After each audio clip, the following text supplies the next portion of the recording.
Breaking news. Chatrapathi cinema actor Katraj alias Supreeth Reddy వివాదంలో చిక్కుకున్నారు. మేడ్చల్ జిల్లా నాగారంలో ఓ క్యాబ్ డ్రైవర్ పై దాడి చేశారు. నాగారంలో ట్రిప్ పూర్తి చేసి మరో బుకింగ్ కోసం Uber cab driver Srihari wait చేస్తుండగా తన ఫార్చునర్ కారుకి అడ్డంగా ఉన్నాడని ఆగ్రహం వ్యక్తం చేస్తూ వాహనం నుంచి దిగి శ్రీహరిని దుర్భషలాడి చితకబాదినట్లు బాధితుడు తెలిపాడు. వెంటనే 100కు డయల్ చేసి పోలీసులకు సమాచారం ఇచ్చిన శ్రీహరి కీసర పోలీసులకు ఫిర్యాదు చేశారు. సుప్రీత్ రెడ్డిపై కఠిన చర్యలు తీసుకోవాలని డిమాండ్ చేస్తున్నారు శ్రీహరి.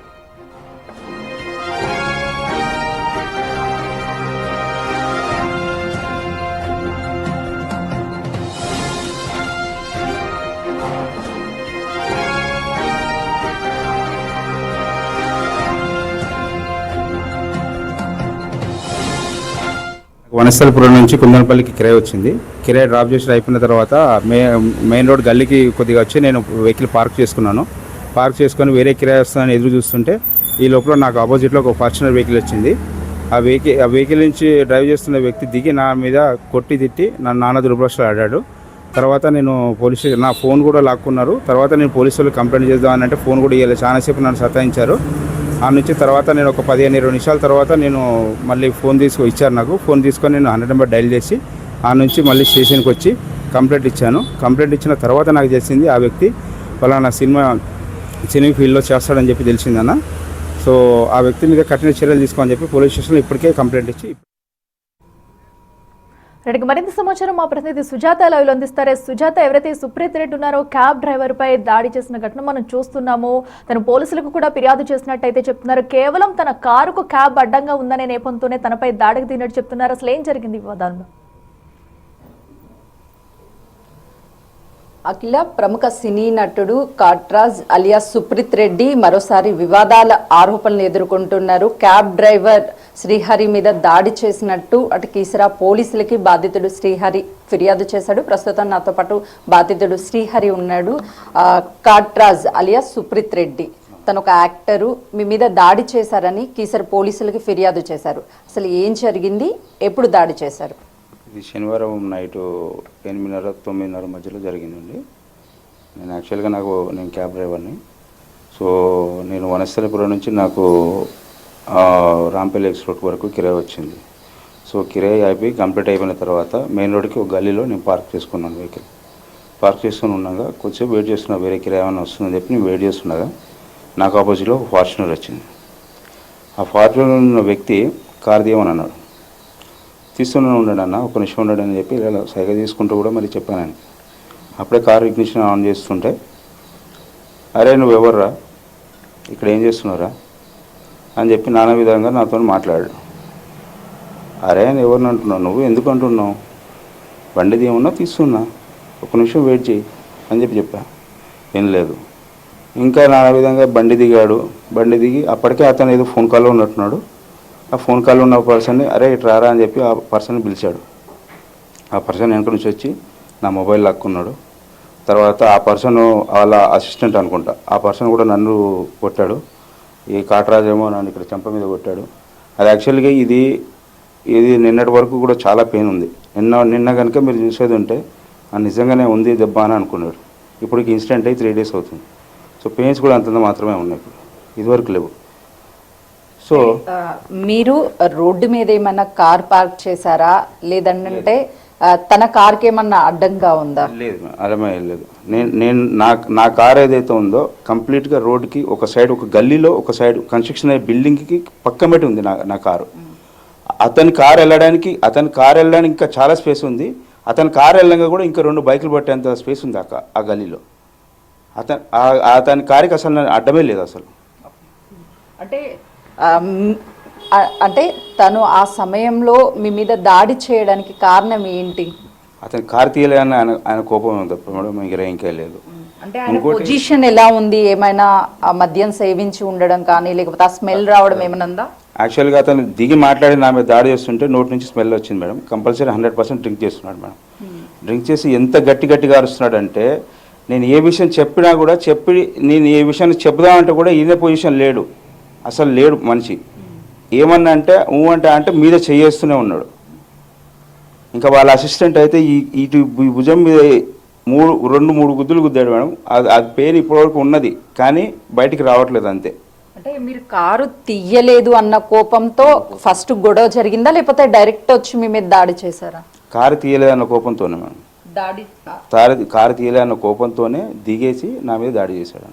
అతను మీతో మాట్లాడేటువంటి సమయంలో కానీ, లేదంటే అతను మీ మీద దాడి చేసేటువంటి సమయంలో కానీ అతను ఒక యాక్టరు అని చెప్పేసి గుర్తుపట్టారా? నాకు తెలియదు మేడం. యాక్చువల్గా నేను ఆ పర్సన్ అసలు యాక్టర్ అని నేను అనుకోలేదు.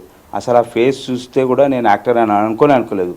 యాక్టర్ అయినా కానీ ఇక్కడ ఎందుకు ఉంటారు మేడం, ఈ ఏరియాలో ఉంటారని. జనరల్గా యాక్టర్స్ అని అంటే ఫిల్మ్ ఇండస్ట్రీ ఎక్కడ ఫిల్మ్ నగర్లో ఉంటారో అని అనుకుంటాం మేము. ఇక్కడ ఉంటారని మాకు తెలియదు. అసలు ఆ పర్సన్ చూస్తే నాకు అసలు యాక్టర్ లెక్క అనిపించలేదు. ఎప్పుడైతే నేను అక్కడ గొడవ అయిపోయిన తర్వాత దాదాపు అతను వెళ్ళిపోయిన తర్వాత కూడా దాదాపు ఒక 15-20 నిమిషాల తర్వాత నా మొబైల్ నాకు ఇచ్చారు. ఇచ్చిన తర్వాత కొద్దిసేపటి మళ్ళీ నేను బండి స్టార్ట్ చేసుకొని మెయిన్ రోడ్కి వెళ్ళిపోయాను. మెయిన్ రోడ్కి వెళ్ళిపోయి అక్కడ 100 నెంబర్ డయల్ చేశాను. డయల్ చేస్తే వాళ్ళు అప్పుడు నాకు సజెస్ట్ చేశారు, బండి నెంబర్ చెప్పనన్నారు. బండి నెంబర్ చెప్పంటే నేను ఏ ఫోటో తీసుకోలేదు, ఏం తీసుకోలేదు. నా మైండ్లో నేనే రివైండ్ చేసుకుంటున్నాను. యాక్చువల్గా TS07 FN 7777 అని చెప్పి నేను అయితే 08 ఉండేది అది, బట్ 077 అని చెప్పి మైండ్లో చేసుకొని వచ్చి ఆ గొడవలో నాకు కన్ఫ్యూజన్ అయిపోయి అతని కార్ నెంబర్, ఆ ఫార్చునర్ కార్ నెంబర్ అది. సో యాక్చువల్గా వెహికల్ నెంబర్ వచ్చి TS08 FN 7777 యాక్చువల్లీ. సో ఆ బండి నెంబర్ కూడా మాకు ఎప్పుడు తెలిసిందంటే అతని అసిస్టెంట్ వచ్చి మాకు పోలీస్ స్టేషన్లో అతను చెప్పడం వల్ల మాకు తెలిసింది. అంటే కాట్రాజ్తో మీరేమన్నా వాగ్వాదానికి దిగారా సుప్రీత్ రెడ్డితో? లేదు మేడం. నేను ఏమని మాట్లాడాడు అసలు మీతో? మిమ్మల్ని ఏమన్నా దూషించడం కానీ? దూషించడం అంటే అదే మేడం, అరే నువ్వెవడు రా, అసలు ఇక్కడ ఏం రెగ్గి చేస్తున్నావు, ఏదో రెగ్గి చేస్తున్నావు అని చెప్పని అంటున్నాడు. మరి అతనికి ఏమైనా థ్రెట్ ఉందో మనకు తెలియదు. మరి ఏం రెగ్గి చేస్తున్నావు, అసలు ఎందుకు నువ్వు ఎవడున్నారా, నీకు ఇక్కడ రావడానికి కారణం ఏంది అని అంటే. ఇంకోటి మేడం, నా మొబైల్ తీసుకున్నాక కూడా నేను ఇక్కడ ఓపెన్ చేసి నువ్వు ఎందుకు వచ్చావు, ఇక్కడ ఎందుకు ఏం చేస్తున్నావు కారణం అంటే కూడా నేను చెప్పాల్సిన అవసరం ఆ పర్సన్కి లేదు. అన్నోన్ పర్సన్ అతను చెప్పాల్సిన అవసరం నాకు లేదు. కానీ నా మొబైల్ అన్లాక్ చేసి మరీ చూపించాను. నేను ఇప్పుడే కిరాయికి వచ్చానన్నా, ఇక్కడ కిరాయి డ్రాప్ చేశాను, వేరే కిరాయి వస్తా అని చెప్పి ఇక్కడ వెయిట్ చేస్తున్నాను. ఇంతలోపల నువ్వు వచ్చావు, నువ్వు వచ్చి బండి అంటే తీస్తున్నా కానీ కూడా నేను చెప్పిన మాట నువ్వు వింటాలేవు. నీ దరిద్రం నాకెందుకు చెప్తున్నావురా, నీ దరిద్రం నాకెందుకు చెప్తున్నావురా, నీ దరిద్రంతో నాకేం పని రా అని చెప్పి ఇట్లా మాట్లాడాను.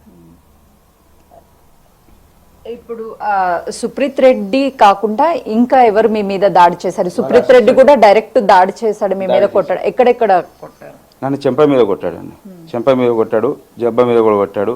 వాళ్ళ అసిస్టెంట్ నన్ను నెత్తి మీద కొట్టాడు, జబ్బ మీద 2-3 దెబ్బలు కొట్టాడు.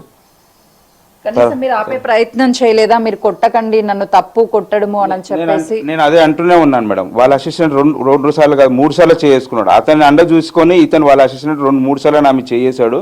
చేస్తే కూడా చెప్పాను, నువ్వు కొట్టకుండా మాట్లాడు బ్రదర్, ఇట్లా అన్నా, నువ్వు కొట్టకుండా మాట్లాడు బ్రదర్, మాట్లాడితే బాగుంటుంది. నేను ఇక్కడ తప్పు చేసింది ఏం లేదు. నేను బండి తీయద్దు అని అంటే, బండి తీయనంటే నేను అక్కడ బండి తీస్తున్నాను, అంతేగాని నా సొంత జాగా ఏం కాదు, లేకపోతే నేను కొనుక్కొచ్చిన జాగా కాదు అది. ఇప్పుడు ఎవరైనా రోడ్ సైడ్లో పార్కింగ్ చేసుకుంటారు మేడం. మెయిన్ రోడ్లో పార్కింగ్ చేస్తే ఫైన్లు అవి అని ఇలా చాలా నానా రకాలు పడుతున్నాయి. ఒక ఫైన్ కట్టాలంటే ఒక రోజు అంతా కిరాయి అంతా మేము అక్కడ పోలీసు వాళ్ళకి పే చేయాల్సి ఉంటుంది మాకు. సో బండి మీద కూడా దాడి చేసే ప్రయత్నాలు చేశారు. బట్ నేను అప్పటికే నేను ఇంకా వాళ్ళు ఏ విధంగా అనుకోని అని చెప్పి నేను సైలెంట్గా అయిపోయాక కొద్దిసేపు ఇంకా ఆయన వెళ్ళిపోయాడు. ఆల్మోస్ట్ ఒక 15-20 మినిట్స్ అయితే కంపల్సరీ ఆయన చాలా ఘోరంగా మాట్లాడారు. ఆ బండిలో వాళ్ళ లేడీస్ కూడా ఎవరెవరో ఉన్నారు మేడం వాళ్ళు. సో ఆయనకు అదే కోపం అని అనుకుంటున్నాను నేనైతే. ఎందుకంటే మా ఇంట్లో వాళ్ళు ఉండగా నేను ఒక వ్యక్తికి చెప్తుండా కూడా తీయట్లేదన్న గర్వమో మరి పొగరు అహంకారం ఆయనకు తెలియదు, కానీ మరి ఆయనకైతే అది అనిపించిందేమో. ఎందుకంటే మేడం పెద్ద వెహికల్ అని అంటే దాదాపు చాలామంది అదే విధంగా ఉంటారు, ఆ రకంగానే ఉంటారు. సో అట్లాని కూడా మేము ఎప్పుడు కూడా మేము రోజు పొద్దుగాల వేస్తే చాలామంది డ్రాపింగ్ చేస్తుంటాం, పికప్ చేసుకుంటాం, మేము ఎక్కడెక్కడో తిరుగుతాం, సిటీ మొత్తం ఎక్కడెక్కడో తిరుగుతాం. అలా మేము గొడవలు పెట్టుకోవాలనుకుంటే ఎన్నో జరుగుతాయి మేడం. అంటే కార్లో మహిళలు ఉన్నారు అని చెప్తున్నారు, మీరు చూసారా? ఎంతమంది ఉన్నారు? చూశాను మేడం. ఒకళ్ళ సీట్లో అయితే కో డ్రైవర్ సీట్లో అయితే ఒకరిని చూశాను నేను. ఉన్నారు, వెనక ఉన్నారో లేదో నాకు అవపడలేదు. ఎందుకంటే బ్లాక్ కంప్లీట్గా ఆ కార్ ఏదైతే ఉందో కంప్లీట్గా బ్లాక్ షీట్తోని గ్లాస్తో కవర్ అయి ఉంది. కాబట్టి కనుక ఫ్రంట్లో ఎవరైతే ఉన్నారో వాళ్ళు మాత్రం కో డ్రైవర్ సీట్లో ఎవరైతే ఉన్నారో వాళ్ళు మాత్రం అవపడారు. వాళ్ళైతే ఏం దిగి రావలేదు మేడం, ఏం రాలేదు, ఏం చేయలేదు, లోపల చేసి చూస్తున్నారు అంతే వాళ్ళు. ఎవరైనా చుట్టుపక్కన ఉన్నటువంటి వాళ్ళు ఆపే ప్రయత్నం చేయడం కానీ లేకపోతే ఎవరు ఏమైనా రాలేదు చేశారా? మేడం. నాకు తెలిసి బహుశా మరి వీళ్ళ గురించి అక్కడ తెలుసు అనుకుంటా, చుట్టుపక్కల ఎవరైతే రాలేదు. బట్ ఆ బిల్డింగ్ కన్స్ట్రక్షన్ అవుతుంటే అక్కడ ఒక లేడీ ఉండే, ఒక వాచ్మెన్, ఒక పాప సంథింగ్ ఎవరో ఉన్నట్టున్నారు. వాళ్ళు మాత్రం స్టార్టింగ్ నుంచి ఎండింగ్ అయ్యేంత వరకు మాత్రం కూడా చూశారు. వాళ్ళు ఆపే ప్రయత్నం ఏమైనా చేశారా? వాళ్ళు లేడీస్ కదా మేడం, లేడీస్ ఎలా వస్తారు? రారు కదా, గొడవలు అయితే ఉంటాయి. జనరల్గా జెంట్స్ ఎవరైనా ఉంటే వస్తారేమో కావచ్చు మేబీ, కానీ ఎవరైతే రాలేదు మేడం. అంటే ఒక యాక్టర్ అంటే చాలా మందికి ఆదర్శంగా ఉంటారు, లేదంటే ఎవరైనా సరే అరే యాక్టర్స్కి కొంత హ్యూమానిటీ కావచ్చు, ప్రతి ఒక్కటి ఆలోచన ఉంటుంది. కానీ తనని చూసినప్పుడు మీకు ఎలా అనిపించింది అతని బిహేవియర్? నాకైతే ఇంత వరస్ట్ ఫెలోస్ అయితే నేను ఎక్కడ చూడలేదు.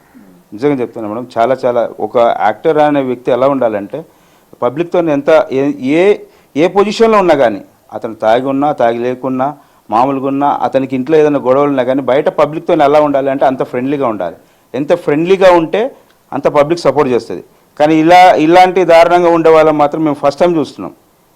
ఇది రంగులు పూసుకొని సీన్ తెర వెనుక ఆడే యాక్టింగ్ చేసేది ఎంత బాగుంటుందో అది లైవ్లో చూస్తే ఇంత చండాలంగా ఉంటారా అని అనిపిస్తుంది మాకైతే. అంటే మీకు బాగా బాధ కలిగించినటువంటి విషయం ఏంటి అంటే, నడి రోడ్డు మీద ఏదో మీరు పొట్టకుటి కోసం క్యాబ్ డ్రైవర్గా పనిచేస్తున్నారు, సో చాలా మందిని సురక్షితంగా తీసుకువెళ్తుంటారు, వస్తుంటారు, కానీ మీ మీద దాడి చేయడము, ఆ టైంలో మీకు బాగా బాధ కలిగిన విషయం ఏంటి? నాకు బాగా బాధ కలిగిన విషయం ఏంటంటే, నన్ను కాదనుకుంటా నా ఫ్యామిలీ మెంబర్స్ కూడా తిట్టడం జరిగింది. నాకు అది నచ్చలేదు. నా తల్లి అందరినీ నానా రకాల పెట్టి తిట్టాడు. నేను అందుకే పోలీస్ స్టేషన్కి వెళ్ళాను. నేను 100 నెంబర్ డైల్ చేసిన తర్వాత కూడా పోలీస్ స్టేషన్కి వెళ్తుంటే వాళ్ళ మనిషి నన్ను పోలీస్ స్టేషన్ దాకా వెంబడించాడు. పోలీసు వాళ్ళు ఆ రాత్రి కూడా కేసు తీసుకోమంటే కేసు తీసుకోలేదు. మార్నింగ్ రండి మీరు కేసు తీసుకుంటారని చెప్పాను. అంటే ఆ సమయంలో ఒక్కసారిగా మీ ఫ్యామిలీ గుర్తొచ్చిందా? అరే ఏమైపోతారో, నా మీద నన్ను ఏదన్నా దాడి చేస్తే పరిస్థితి ఏంటి? అదే నా బాధ, అదే నా బాధ. ఇప్పటికీ ఏమన్నా ప్రమాదం పొంచి ఉంది అనుకుంటున్నాను మేడం. ఎందుకంటే నేను ఫస్ట్ ఆ పర్సన్ సినీ ఇండస్ట్రీ పర్సన్ అని అనుకోలేదు కూడా. తర్వాత ఆ పర్సన్ అక్కడికి వచ్చినాక వాళ్ళ ఎవరైతే అసిస్టెంట్ అక్కడికి వచ్చినాక ఆ పర్సన్ అన్న తర్వాత నాకు అప్పుడు తెలిసింది, ఆహా సినీ ఇండస్ట్రీ పర్సన్ అని చెప్పి. మీరు ఈ దాడి జరిగిన తర్వాత గాయాలతో ఇంటికి వచ్చి ఉంటారు, సో ఆ సిచ్యువేషన్లో మీ ఫ్యామిలీ మిమ్మల్ని చూసినప్పుడు ఎలా రియాక్ట్ అయింది? అయితే ఏ ఫ్యామిలీ కూడా ఆ సిచ్యువేషన్లో చూడాలి అనుకోరు. దెబ్బలు అంటే మేడం ఇవి బయటికి ఏర్పడేటట్టు పడిన దెబ్బలు కాదు మేడం. నేను కూడా నా ఫ్యామిలీకి విషయం ఎప్పుడు బయట ఏదైనా జరిగితే కూడా వాళ్ళు బాధపడతారని నేను ఏ విషయాలు చెప్పుకోను. నేను బయట జరిగినాయి, కానీ ఇలాంటి విషయం కూడా నేను నా ఫ్యామిలీ చెప్పబోతే నా ఫ్యామిలీ కూడా రేపటి రోజున తెలిస్తే సఫర్ అవుతారు. కాబట్టి కనుక నేను ఏ విషయం ఉన్నా కూడా దాచుకుని నా ఫ్యామిలీతో నేను చెప్పుకుంటాను. ఈవెన్ నేను కంప్లైంట్ రాసే విషయంలో కూడా నాకు తెలుగు రాయడం అంతంత ప్రాబ్లం అవుతుందని కూడా మా మిస్సెస్ కాల్ చేసి నేను తనతో రాయించుకొని నేను అక్కడి నుంచి పోలీస్ స్టేషన్లో నేను మళ్ళీ దాన్ని చూసుకుంటూ ఫెయిల్ చేసుకొని అక్కడ కంప్లైంట్ తీసుకురావడం జరిగింది. అంటే వాస్తవానికి మీరు ఒక మాట అన్నారు, నా ఒంటి మీద గాయాలు కనిపించడం లేదు అని చెప్పేసి, కానీ అది మీ ఆత్మగౌరవానికి సంబంధించింది. నడి రోడ్డు మీద ఒక పర్సన్ మీద దాడి. అవును మేడం, ఈ కొట్టిన దెబ్బలు ఎలా ఉన్నాయంటే ఇప్పుడు నిన్న స్టేషన్కి వెళ్ళాను మేడం. వెళ్తే కూడా సార్ నాకు ఇక్కడ ఇట్లా ఈ విధంగా ఇక్కడ నొప్పి వస్తుంది, ఇట్లా ఉంది. అతను ఇట్లా చెయ్యి ఇట్లా వేసాడు మేడం. ఇట్లా వేయడం వల్ల అతను చెయ్యి ఇక్కడ జిమ్ చేసి ఉంటారు వాళ్ళంతా, వాళ్ళ బాడీ బిల్డింగ్స్ అదంతా ఉంటారు కదా మేడం. సో వాళ్ళ వెయిట్ ఎలా పడుతుందంటే చాలా ఘోరంగా పడుతుంది వెయిట్. అతను ఇక్కడ వేసినప్పుడు ఫస్ట్ ఏం అనిపించలే, కొద్దిసేపు అయితే జుమ్ అని ఇదంతా మొత్తం తిమ్మిరి అనిపించింది, కానీ ఏమనిపించలేదు. తర్వాత మళ్ళీ నార్మల్ ఒక 1 అవర్ తర్వాత నార్మల్ అయింది. తర్వాత కానీ నిన్న మధ్యాహ్నం తర్వాత నుంచి నాకు ఇదంతా పెయిన్ ప్లస్ ఈ జబ్బ ఇదంతా పెయిన్ వస్తుంది. మీరు ఏ పోలీసులకి ఫిర్యాదు చేశారు? Keesara police station. కేసుని తీసుకున్నారా?